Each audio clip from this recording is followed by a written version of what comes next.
if you look in the sky on the maps involved in PvE, you will see a massive Omnic carrier ship.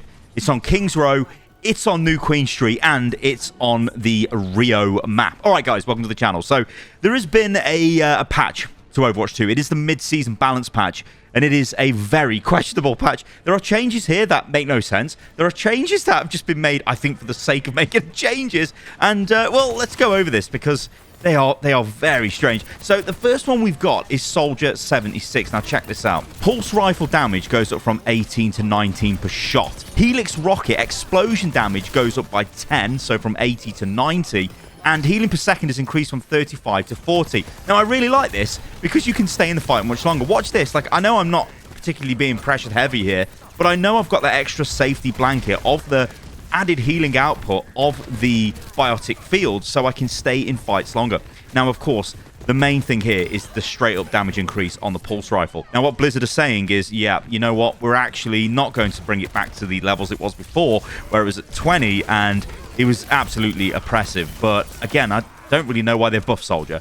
You're seeing this gameplay here. It's just a bit powerful, to be honest. All right, let's talk about Orisa. So Orisa's change is, again, very questionable. This is a change I don't think anyone was asking for, and I think this is a change that makes Orisa very, very strong.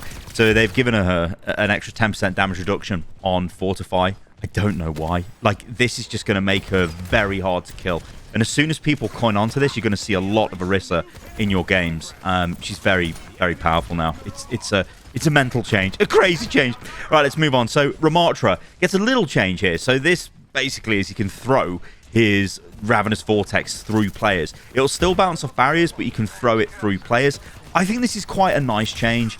It's a little quality of life thing, and it makes him feel a bit smoother when you play. Another change which is a little bit odd, and it is definitely a buff here for Wrecking Ball, is manual reload time has been reduced from 2 to 1.6 seconds. The manual reload is when you're not in the ball, because when you go in the ball, it'll still reload after 2 seconds, but when you're obviously just firing and reloading, you reload quicker. Nice buff. Now, Reinhardt, this one is, I don't know what they're doing here. So they've basically buffed his barrier by 200. And you can see the dev comments. They're kind of explaining what they're doing or trying to do. But this doesn't really do anything to Ryan because you just don't shoot his barrier in Overwatch 2. You just ignore it. There are some situations when you do, but, you know, generally you're just going to ignore his barrier. So I don't think that is a buff where Reinhardt actually needs power. It's just an odd one. Sojourn, so number of shots to reach maximum spread increased from 8 to 12, and the spread reduced by 12%. Again, it's okay for Sojourn. It's sort of like a redistribution of her power to kind of make her a little bit more, I don't know, dependent on her primary fire. It's okay. It's not too bad. Also, this was the worst ultimate in the history of gaming, just so you know. And this here, I want to put this in because this is the most disgusting violation by Mercy I've ever received. Look at this. Watch what Mercy does to me here. She notices I'm on the pad. Super jumps to me, pulls out the Glock, and just destroys me.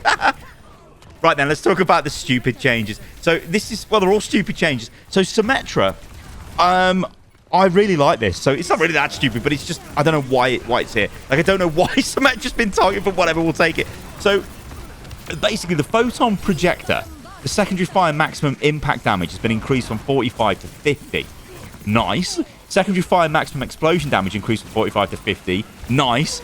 Regenerate up to 30 shields per second when primary fire deals damage to barriers or enemies with shield health. Yeah, you heard that right. You can actually heal yourself, but only for shields when you're damaging shields with primary fire. Sentry turrets, so these have been nerfed. They now only do 25 instead of 40 damage per second. And turrets now reveal enemy heroes to allies while dealing damage for 1 additional second afterwards. But again, I must stress here, this thing of regenerate up to 30 shields health per second when primary fire deals damage to barriers or enemies with shields. Yeah, this is really strange. But it's not strange. I think it's actually quite cool. It's quite thematic. But the big news here is just the straight up increase to a damage output with the alternate fire. But I guess that ain't really the big news. The big news is the heal.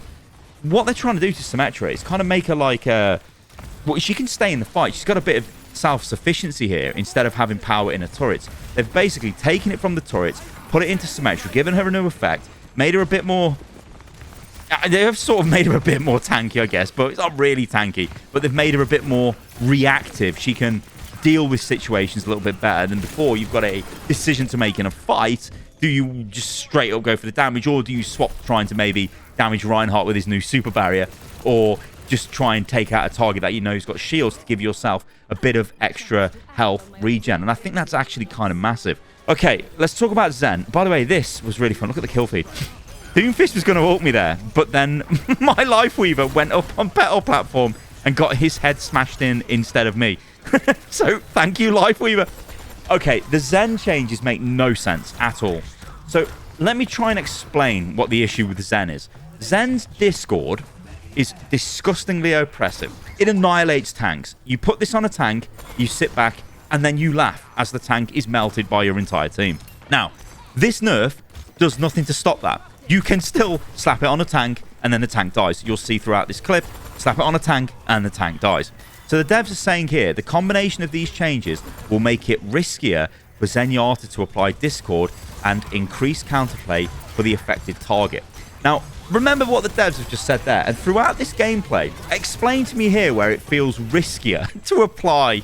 I mean, there's no added risk here. This is just like, there's no risk. There is actually no added risk. So, Orb of Discord, the maximum range has been reduced from 40 to 30 meters. Now, this feels really annoying if you're used to playing Zen.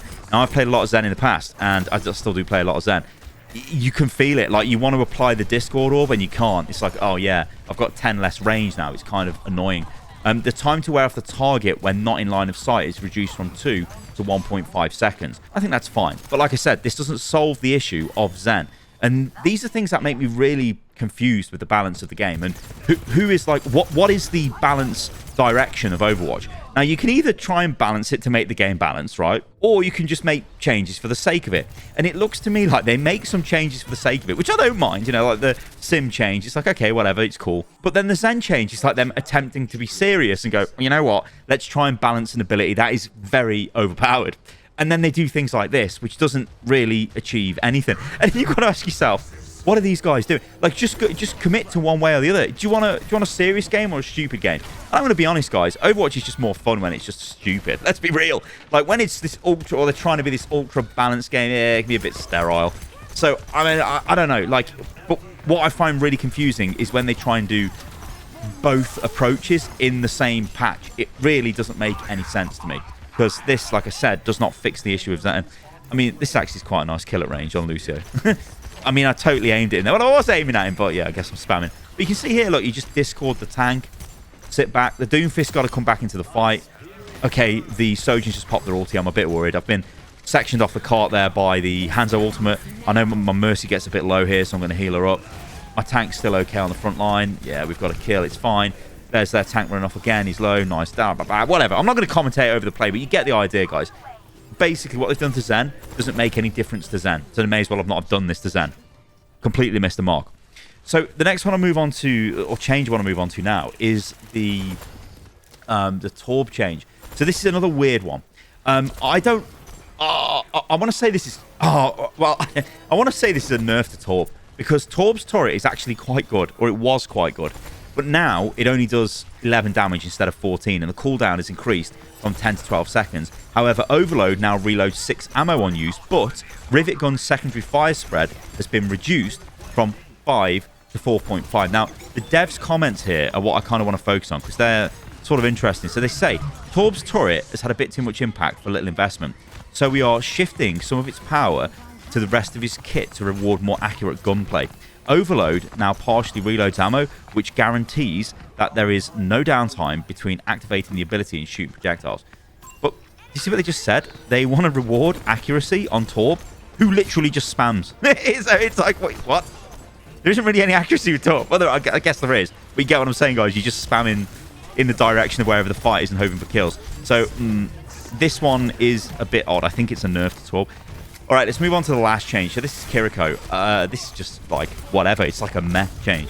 I mean, healing of food, a recovery time reduced from 1 to 0.9 seconds. And the devs basically say this is to make it feel a bit more fluid when you need to just pump out healing.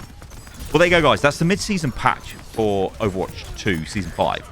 And I think the big takeaway is I like the environmental storytelling they're starting to do. I mean, they did this way back in the day with the Sombra ARG, which is really cool. So it's nice to see the maps get updated with things that are happening in the game. Obviously, it doesn't take away from the fact we've got to pay for all this PvE stuff. It's part of the battle pass, essentially. All of that stuff. We're not going to go over it. I've been over it to death. But yeah, these changes are interesting. Let me know what you think about this in the comments below, guys, and I'll catch you on the next one. See you soon.